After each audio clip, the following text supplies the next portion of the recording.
Welcome to Talk to Go. We've dubbed these conversations the Talk Talks. And they are part of a partially online and partially offline festival, which can be understood as a TV show.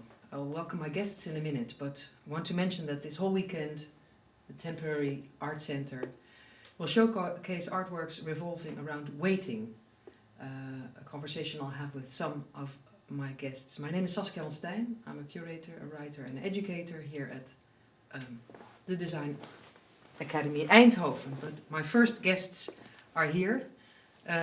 Cindy Bakker, welcome to you. I'll just briefly mention 2 sentences that you graduated as a visual artist at the Fine Arts AKV Sint-Joost 2018 in Den Bosch. You have a background in photography, but we'll talk about the work that's currently on display and elaborate a little bit on your thoughts. And my second guest is Pernilla Ellen. She is a jack of many trades. You, let's say, have studied cultural sciences. You've worked at Onomatopoeia. You're an editor, publisher of zines. You're a DJ. You host a program at Ray Radio. But here is the curator of the exhibition. Also, welcome to you. Thank you. Maybe you could just sort of kick it off. Why did Cindy Bakker need to have this exhibition here? Cindy Bakker needed to have this exhibition here because her work is very aesthetically pleasing, but also conceptually deeply interesting. So it has both like the appealing for the eye and also the philosophical layer onto it. And when I saw the work at her graduation show in Den Bosch in 2018, I was immediately struck also by the size of it, because these were like huge sculptures that were placed in the space, but also how they were communicating with each other and with the audience. And then this whole body of work was also about communication between both subjects and objects, and how the communication on the street is played out. And I always remembered it, actually, her work, and then I made a program for this year. And I decided that I wanted to work with only female artists that either came from Brabant or had studied in Brabant. And then I just remembered her work and I was like, that's the one. That's the one I need. Yeah. So she's currently exhibiting in Wallspace. And what would you say is particular to your signature? What are you looking for in an art piece? What I'm looking for in an art piece is that for Eindhoven it's new, so that we have never seen it before here. So I really want to invite artists here that have not been exhibiting not so much or not had a solo show here. So it has to be contemporary in that sense.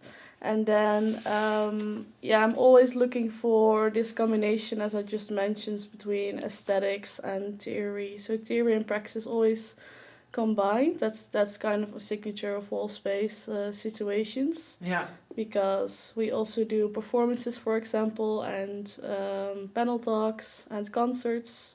So there should always be, and publications also, so also theory. So there should always be a balance between the expressions. Yeah, great. Well, Cindy, it was already mentioned, strong in scale, strong in pattern, strong for the eye, and a theoretical backbone.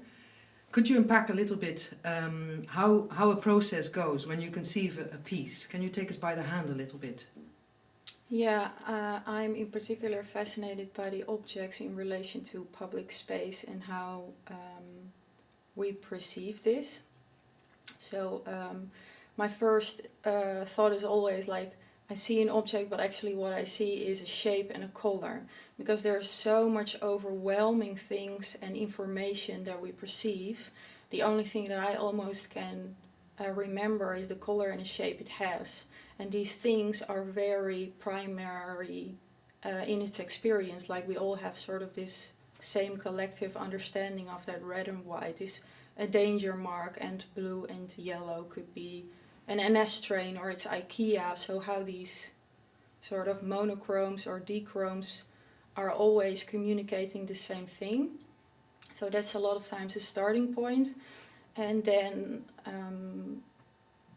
I take it back in my studio and I try to materialize that moment, or I try to blow it up or scale it up, or that these things that are really industrializedly made get some personal feeling into it again. Yeah. So can you then say something about the materiality of your work? Because to me, it seems so physical. You want to sort of somehow, I mean, of course there's the abstraction, but we'll get to that in a moment. But can you say something about what materials you use, and ideally what would you want to evoke in your audience?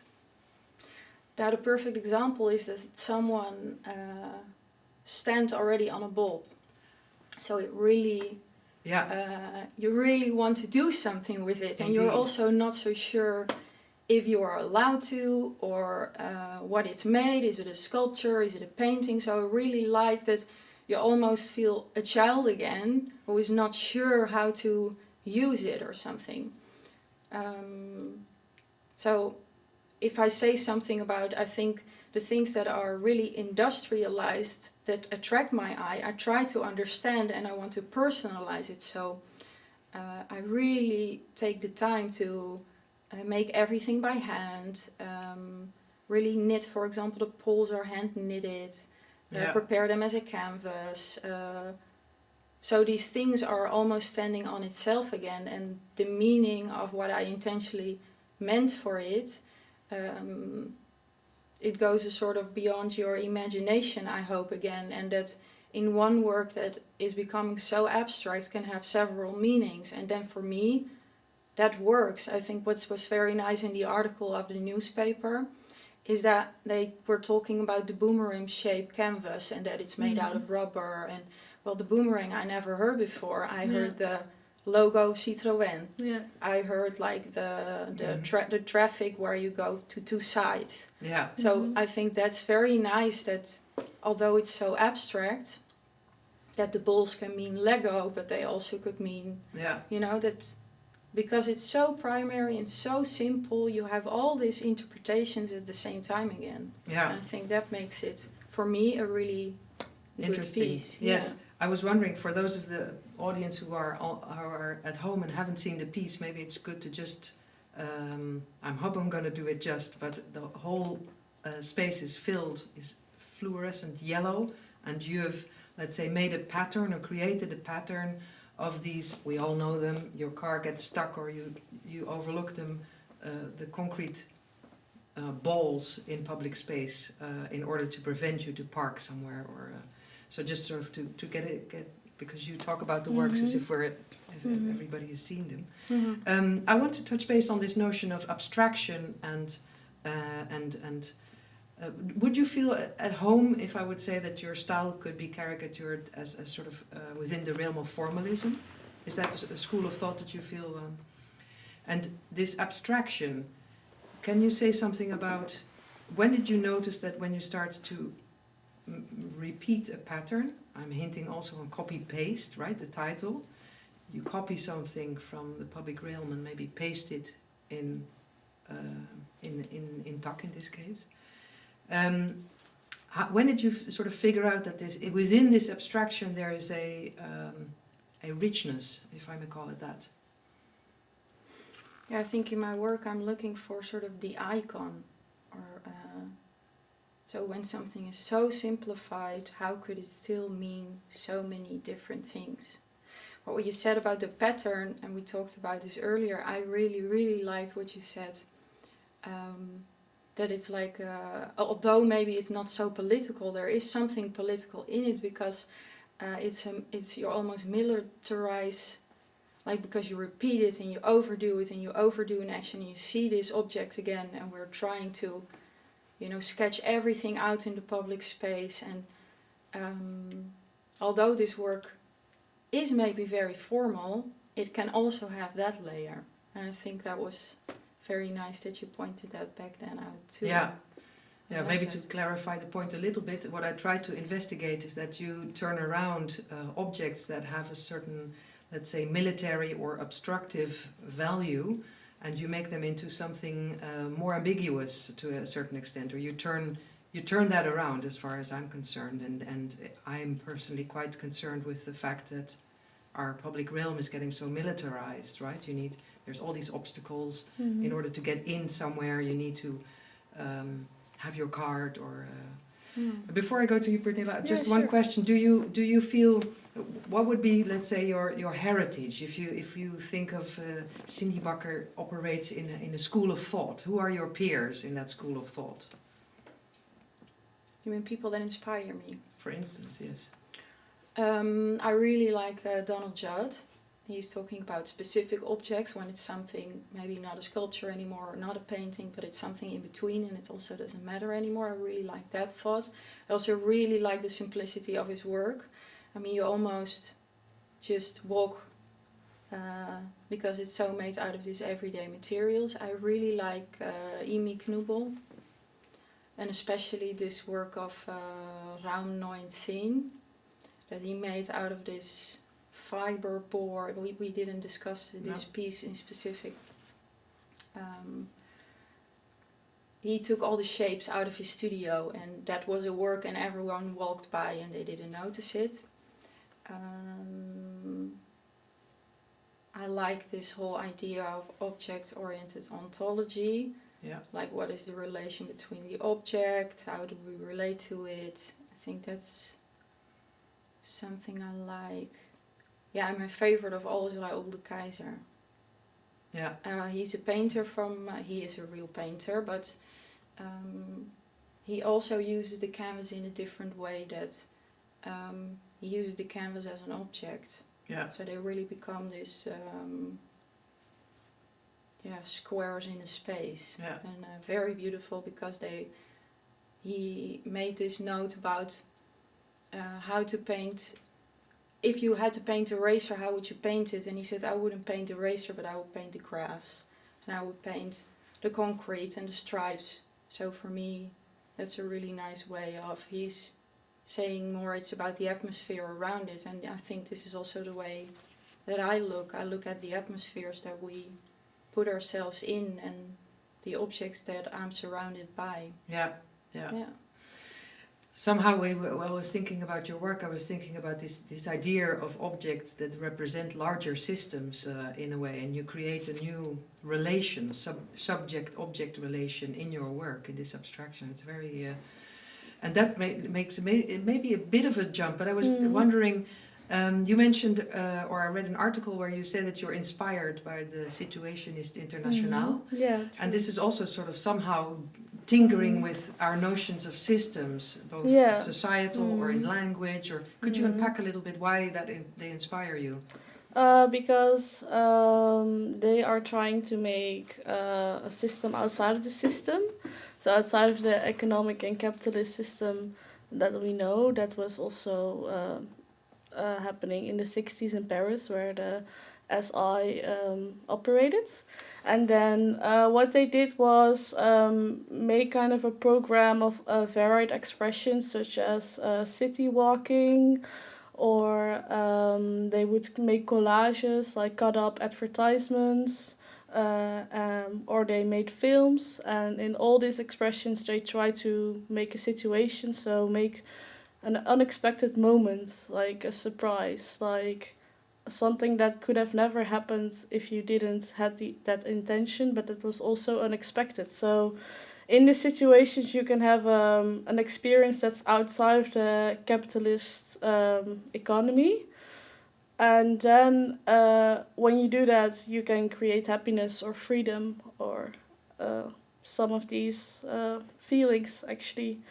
And this is what I think is very important in doing arts, that you are trying to create experiences that are new, that give you something to think about, that inspire you. Because when something is new, it's also enticing. Some other thoughts and shapes and colors can really make you realize things. If you see something you've never seen before, you're like, aha, and you have this moment of, whoa, I didn't know that. And in that moment you also realize your own reference frame and what you know and what you don't know and what you have seen and what you haven't seen. So you actually, by looking at art in a situationist way, you can actually learn your own limits and learn what's the border between you and the outside world. Yeah. But would you feel that people are open enough to still perceive art in our contemporary condition? Yeah, I think so.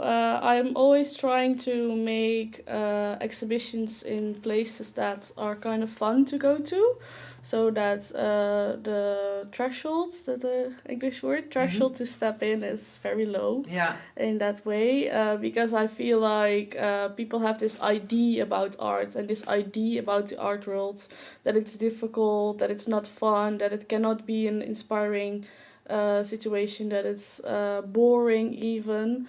But the situationists are never bored. They're like, I'm not bored. Like Only the boring are bored, yeah. right? Yes. Why women?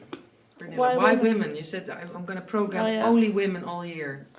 How is this important for you? Yeah, because I also identify as feminist and I want to use my power as an institution to also very practically share my beliefs. And also you can say I'm a feminist, but then you also need to act upon it. So it's like I have this institution which I founded, so I can really do something now for women. And yeah, as research has pointed out, like only 30% of the pieces inside the museum are made by women. And then this was a huge research from Mama Cash, which was also supported by Volkskrant.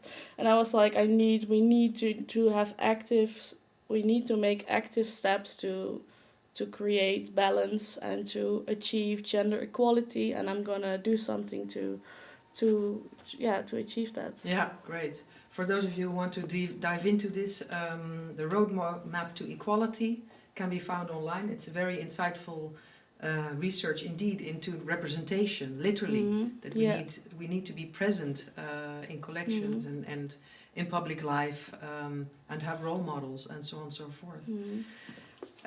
Cindy, we mentioned the icon, but I was thinking symbolism also in relation to your work. And somehow this idea of the stage came in when I was looking at your work, or these props. Is that something that resonates with you at all?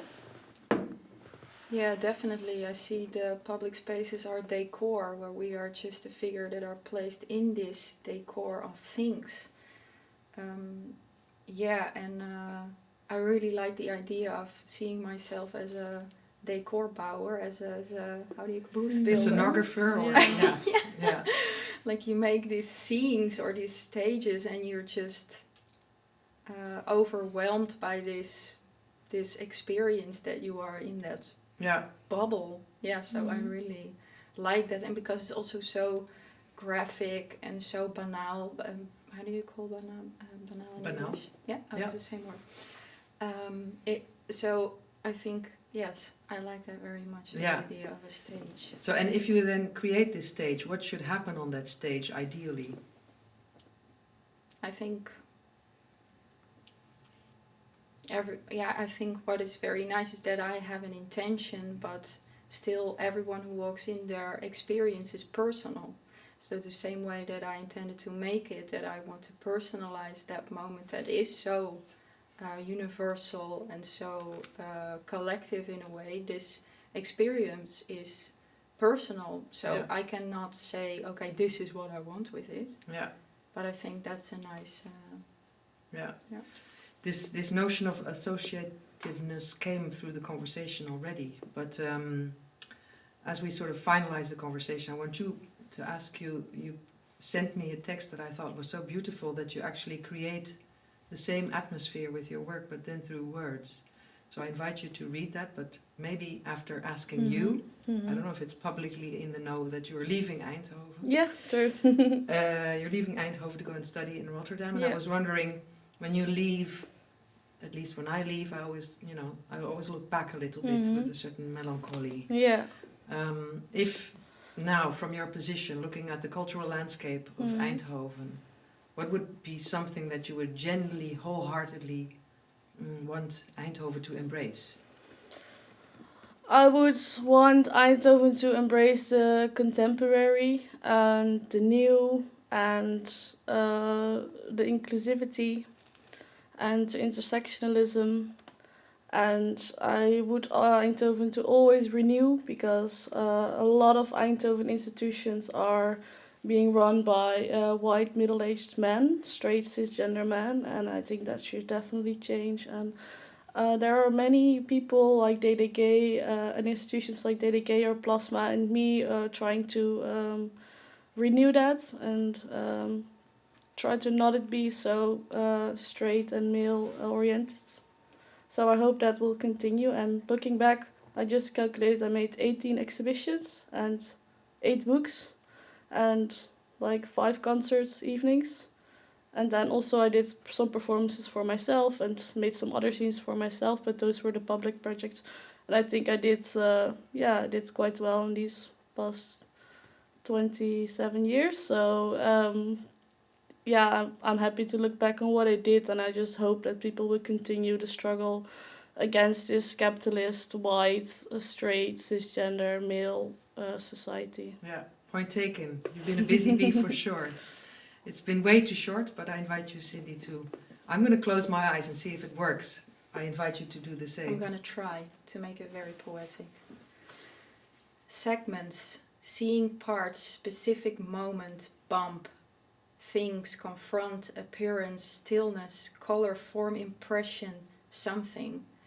True, dus, dat, this, that, repeat, icon, kilo, square. Attention, primer, volume, flat, meanings, space, reduce, pictorial, tension, stream, flicker, language, doing, structures, production, state, flow, code, minimal, need, life, plain, visual. Fast, change, vibrate, plant, material, transform, present, reality, visible, sensation, eye, looking, paint, temporal, element, subject matter, formal, essential, depict, domestic, reference, interaction, repetition, focus, surface, optical, scale, relate, composition, outside, added. Thank you. Beautiful. Thank you so much, Cindy Bakker. Thank you, Pernilla You're Ellens. welcome. And this was a little jump to the next conversation with Onuitgesproken. See you in a bit.